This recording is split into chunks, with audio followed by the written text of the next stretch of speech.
Welcome to 1991 Formula One. What you see here is the Minardi Ferrari, and something interesting, in opposite to earlier decades like Formula One, 80s, 70s, 60s, 50s. It's not that easy anymore to distinguish a small team from the front runners, from the bigger teams, as aesthetically speaking.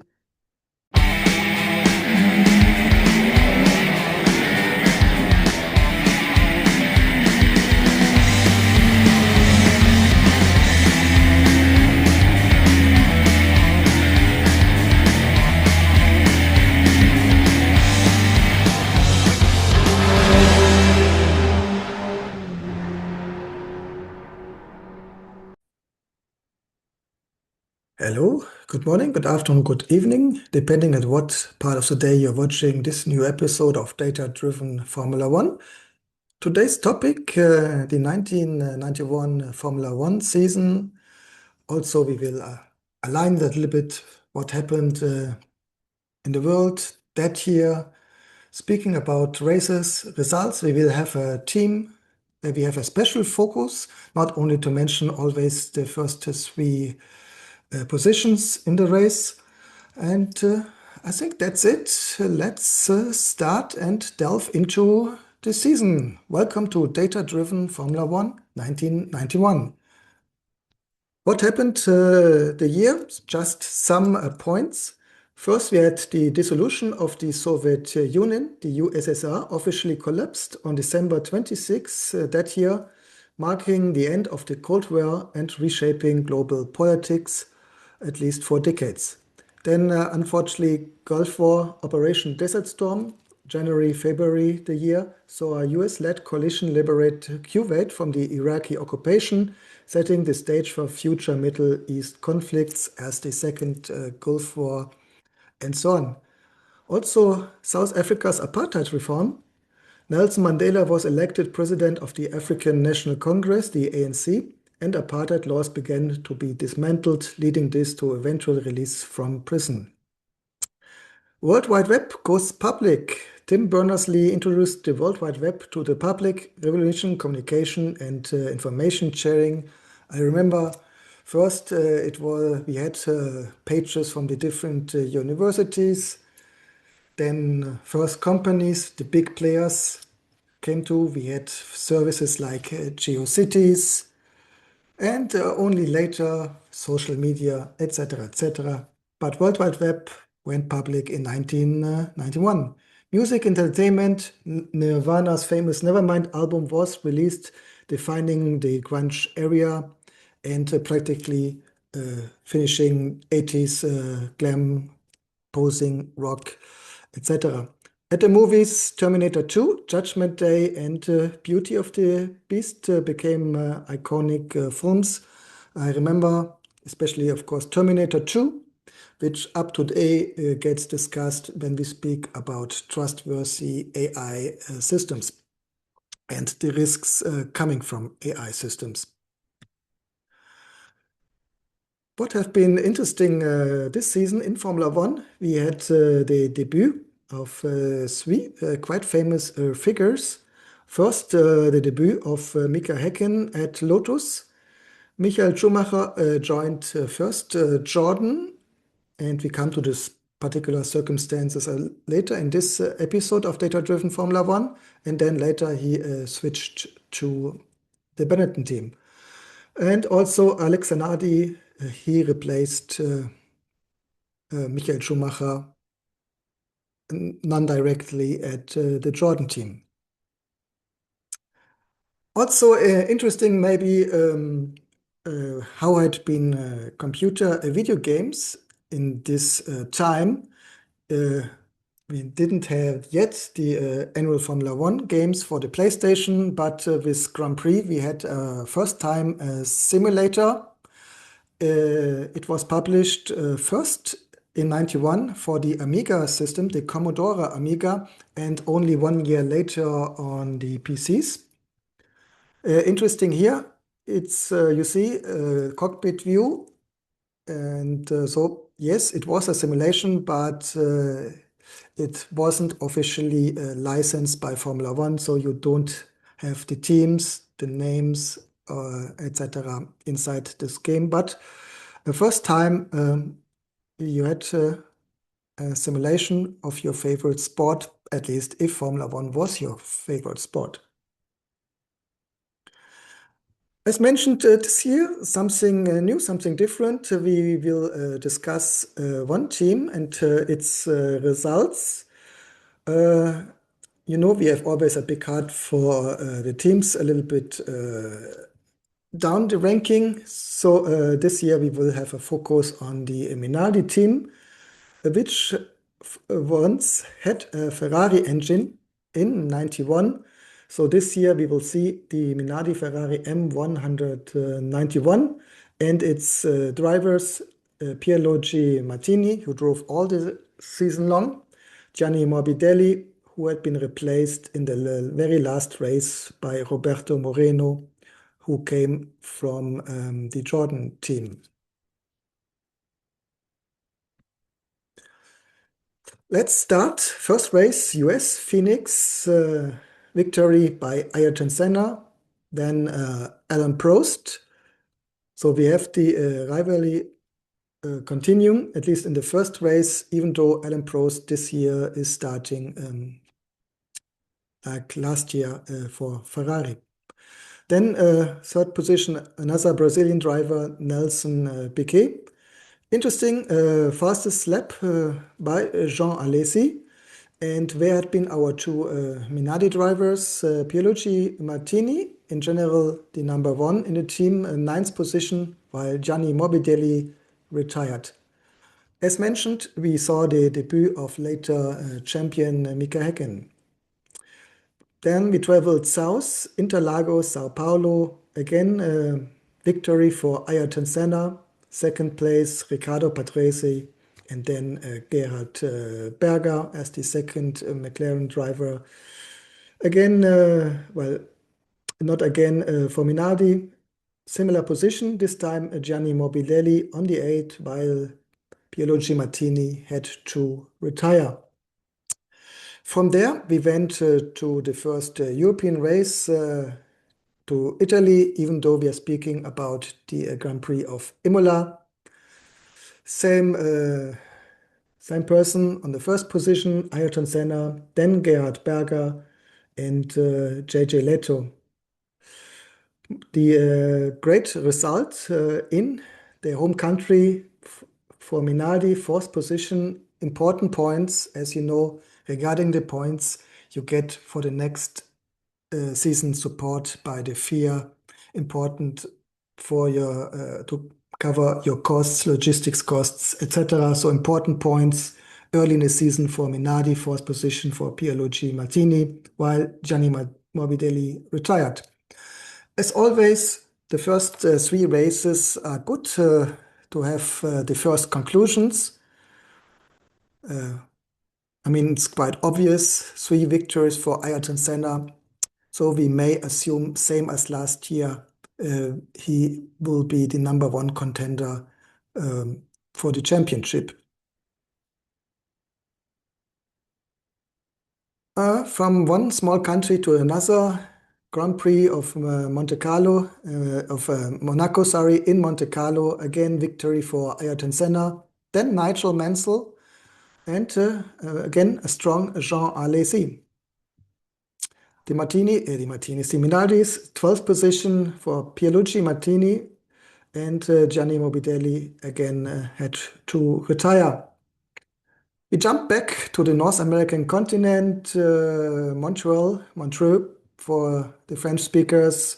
Victory, another Brazilian, Nelson Piquet, then surprising Stefano Modena, and Riccardo Patrese on the third position. While again, strong race for Minardi, even though outside the points, Pierluigi Martini, 7th position, while Gianni Morbidelli retired. Some news around the Grand Prix. Before the Grand Prix, Piero Ferrari replaces Cesar Fiore as the Ferrari team manager. This due lacking of good results. Also, somebody else left. John Bernal left as the Benetton technical director. The race was the last victory for Nelson Piquet and also the last victory for Pirelli tires until they returned 2011. Again, traveling south, this time to Mexico City, victory, Ricardo Patrese, Nigel Mansell. So good, strong results for the Williams. And third position for Ayrton Senna, slowly coming back into the Sachs lane. Unfortunately for Minardi, again outside the points, seventh position, Gianni Morbidelli, while Pierluigi Martini this time retired. France, Paul Ricard, again strong race for Nigel Mansell. So you slowly see Williams as a team growing. So you may see a little bit the dominance of McLaren, Honda diminishing, while Williams, Renault becomes stronger and stronger. Maybe it will not be enough this year, but of course it's an indicator what we can see maybe next year.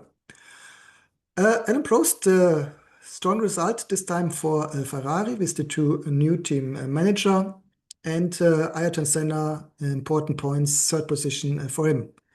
Pierluigi Martini, this time a ninth position, while Gianni Morbidelli had to retire. Another relevant news from France, footwork switched from Porsche to the Ford Cosworth engine. Porsche had not been as an official engine provider in Formula One, but as an engineering company, they developed the engine for the footwork team. So it was a footwork V12 engine designed by Porsche. Unfortunately, too heavy and not enough power. That's why footwork team decided to switch to the conventional Ford Cosworth engine at the end of the Porsche chapter for the moment until today. I mean, there are rumors. I mean, there had been practically an official statement that Porsche would return now in the middle of the 2020s, but then Red Bull decided against Porsche, preferring official Ford engines. But still, the rumor is around that Porsche might return. We will see.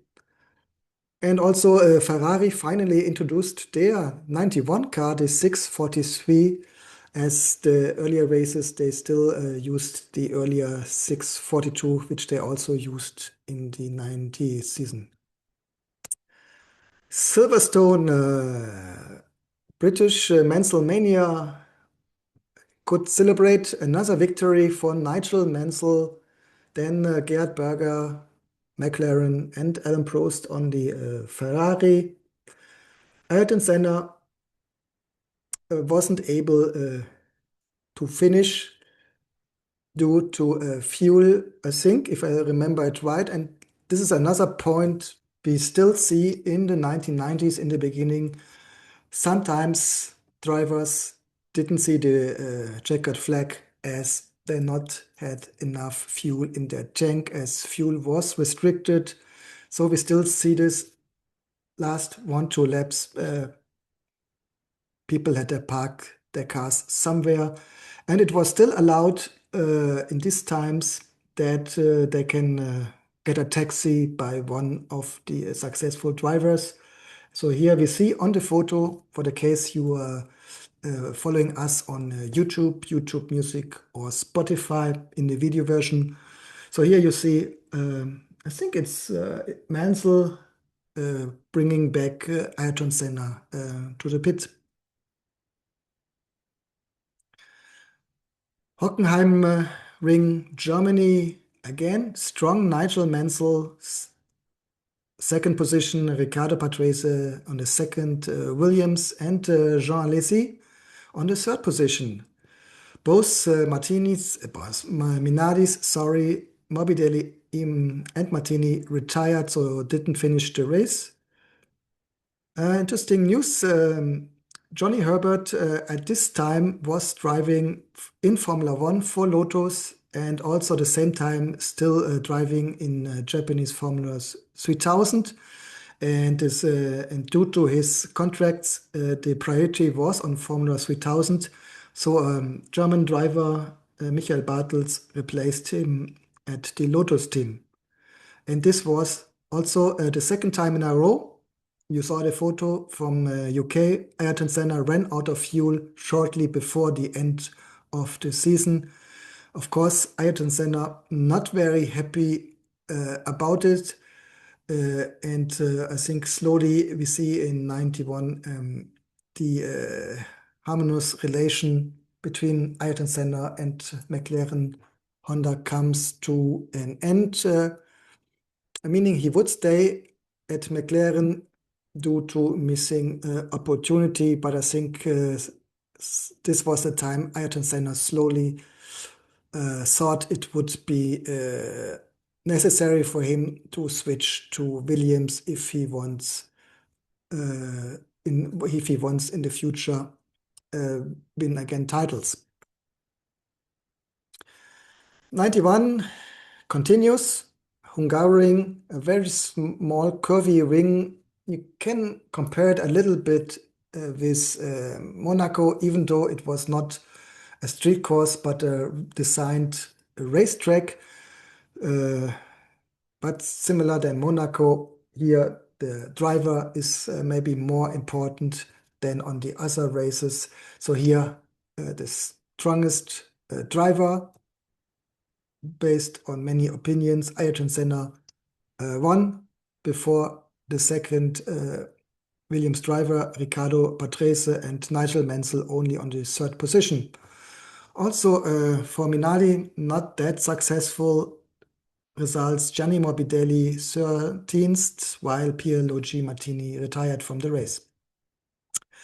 Something relevant happened with the French driver Bertrand Gachot, driving for Jordan.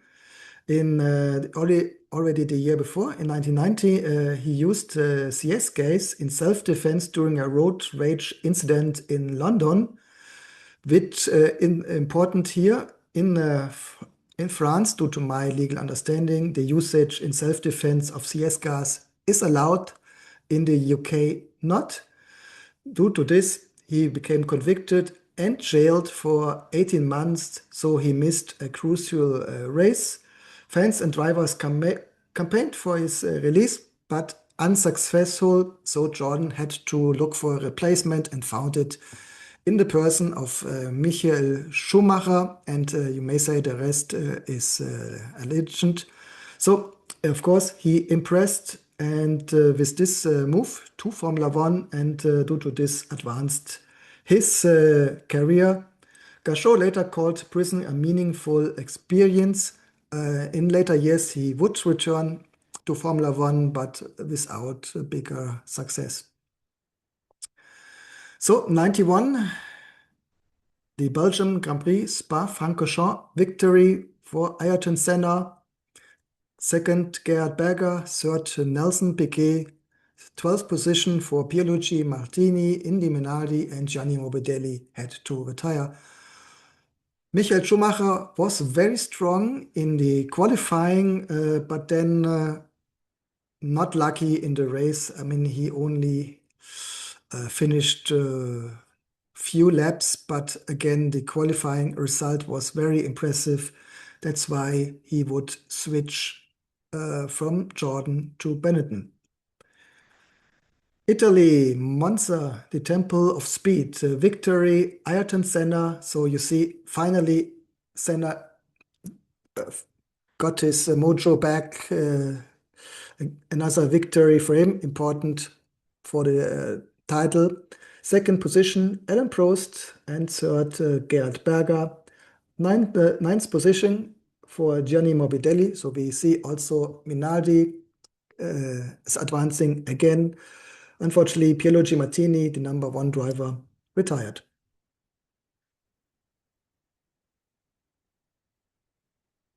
From there, we go to Portugal, Estoril, victory, Ricardo Patrese, Ayrton Senna, and again a third position for Jean Alesi.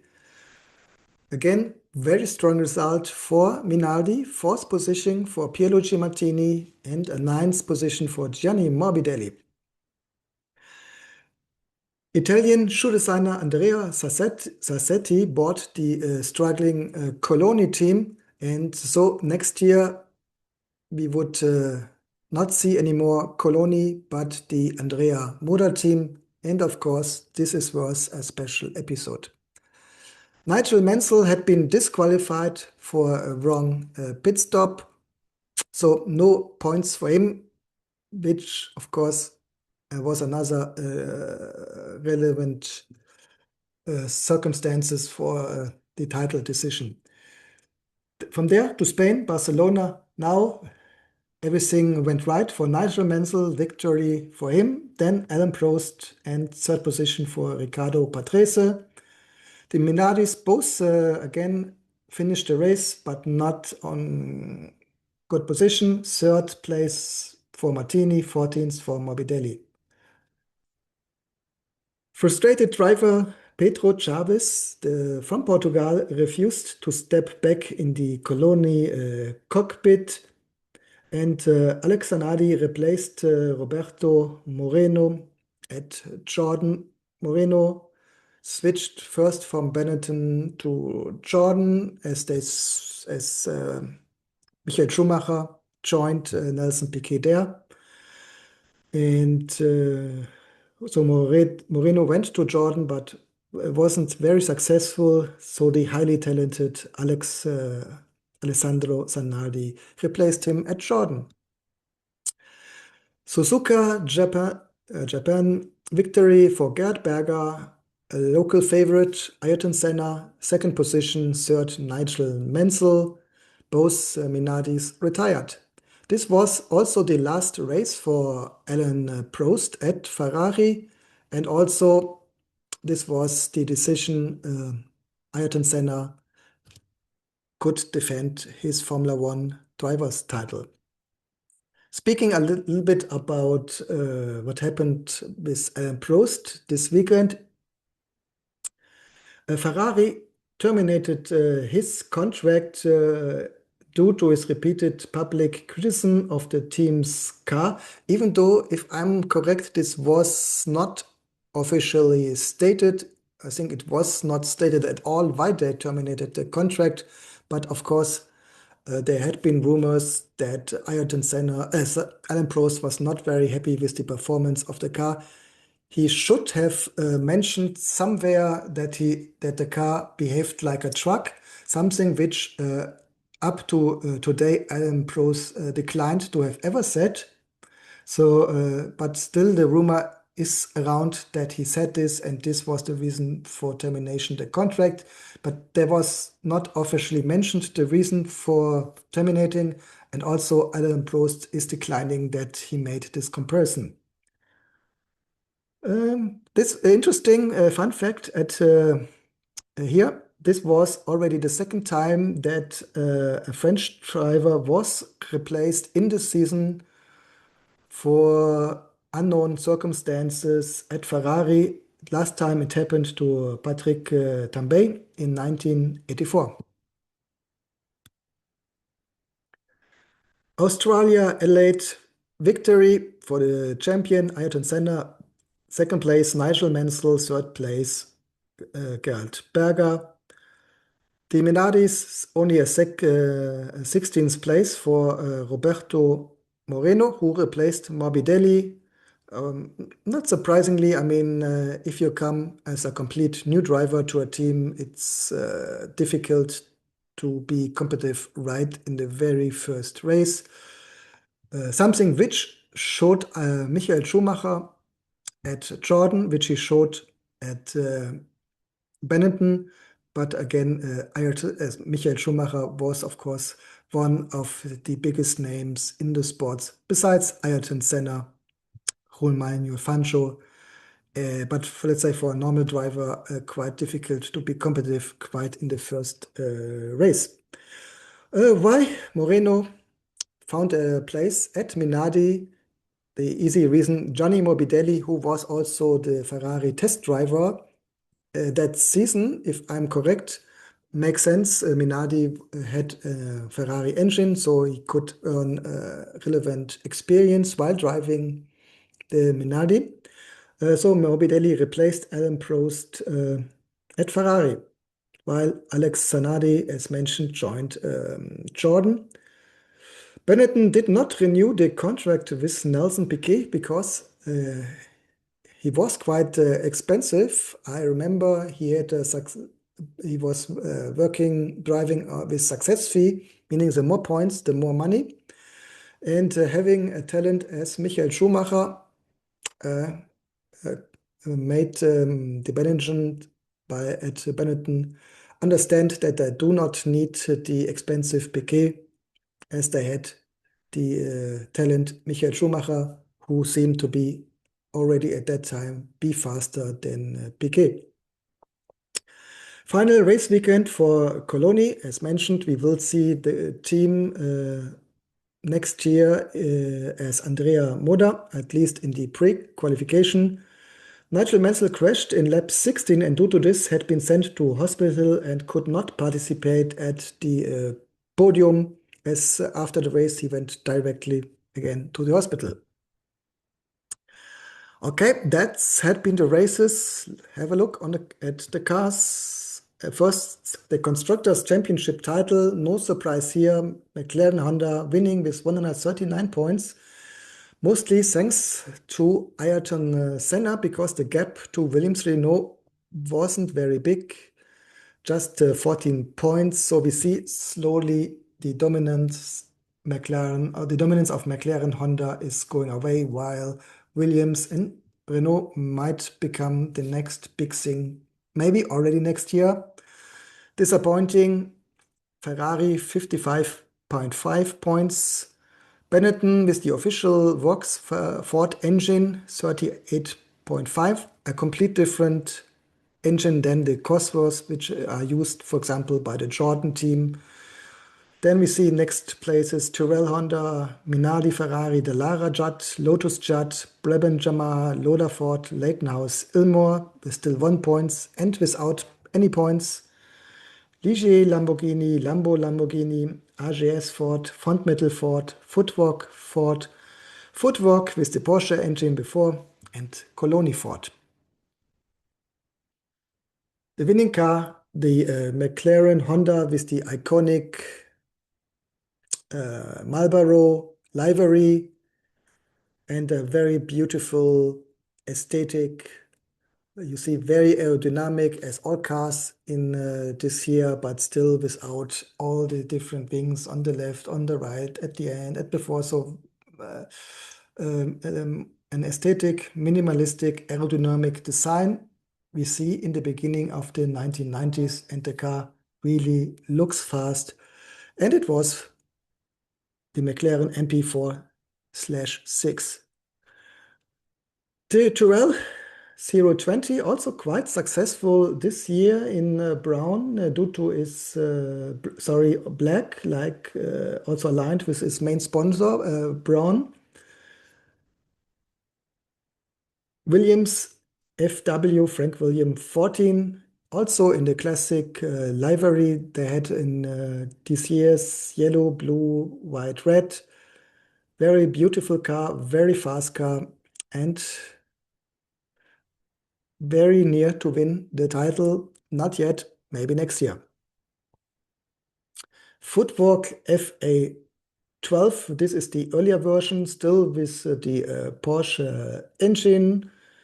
Quite a Japanese well, team, I mean, located in the UK, but owned by the Japanese Footwork, a sync logistics company. So a typical white, red Japanese car design. Lotus 102B, Going back a little bit to the typical racing green, this dark metallic green, very beautiful, even though not that much on the car, maybe aligned to Tommy Hilfiger as a sponsor. I mean, this is the only reason why I think they used so much white, or maybe they had been hoping to attract more sponsors. That's why we saw so much white, but it seems also Lotus, of course, some of their last years, they lost their main sponsor with Camel, and so financial struggling, not being that attractive anymore for sponsors. Leighton House, with the CG911, Leighton House with their car, this kind of bluish color mixed with the dark green from British Petroleum. Also, here we see also the mid-teams. The cars look very professional, so you don't can distinguish the design of a mid team with one of the front runners. They all look very professional now in the beginning of the 1990s. French RGS GH25B. Yep. Also here a lot of white. I mean, looks good from aesthetic, but maybe lacking a little bit of a main sponsor. Not surprising for a smaller team at that time. Camel now on Benetton, practically as the main sponsor. So we're going a little bit away from the Benetton cars being sponsored by the Benetton Fashion Company. Not surprisingly, I mean, they had a very expensive driver with Nelson Piquet, so they needed all the money they get. And with growing, of course, they had in Formula One, meaning the plan to have to be a contender for the title. They needed additional income streams, so that's why maybe change of strategy, going away from 100% Benetton blended to give more space to additional sponsors like Camel, Sancho, Autopolis, etc. Dallara F191 with a Judd engine, I want to mention here because it looks like the Ferrari Junior team, even having this a similar red and a white stripe as Ferrari had in the 70s, and they would have also some years later in the 90s. So it looks like a small Ferrari, but no, this is the Scuderia Italia using a car designed by Dallara, powered this year by Judd, but next year they would have a Ferrari team as the engine would go away from Minardi to Dallara for the 1992 season. We already saw this, the Minardi M191, typical Minardi design with a lot of yellow. So not the typical Italian colors, but Minardi like yellow, black, white. Quite successful season for the small team this year, the first and last time powered by the Ferrari engine. You see, a Ferrari customer team, they not even have a Ferrari logo sponsor or something on the car. All French design, livery, dark blue, Deligier GS35, sponsored by Elf, powered by Renault, the second Renault team, even though far away from the success the French engine had with Williams.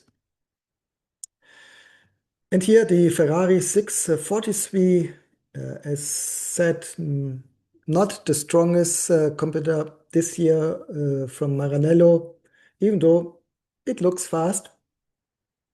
Um, so the design couldn't be the main problem, but again, you see it also with all other designs. In the beginning of the 1990s, in opposites to still the 80s, all cars look very professional. So you don't have cars anymore which look like made themselves in the garage. And this even applies for the Coloni C4. Only, I think we only saw this car once this year in the race. Most of the other Grand Prix weekends, the pre-qualifying on Friday was the last what we saw the whole weekend from the Italian team. Also very beautiful design, the 7-Up livery together with Ireland on the Irish Jordan team, even though I think they also had been headquarters in UK, sorry, in England, but the team owner had been from Northern Ireland. So that's why, was he from Northern Ireland? Or I think no, sorry, I take it back. He was from Ireland, not from the northern part, but the southern part. And that's why the team was also sponsored by Ireland to get more tourism for this beautiful island. So very iconic design, very beautiful design of the car. In general, looks very fast, even though if the Ford engine was lacking a little bit power in comparison to Renault and Honda.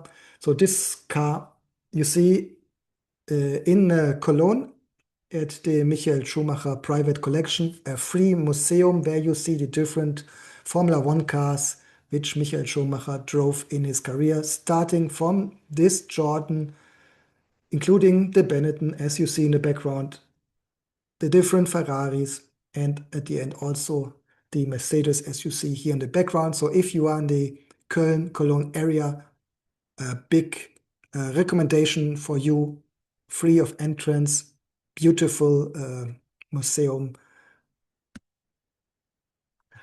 Lambo 291, the Italian team with the Italian Lamborghini engine.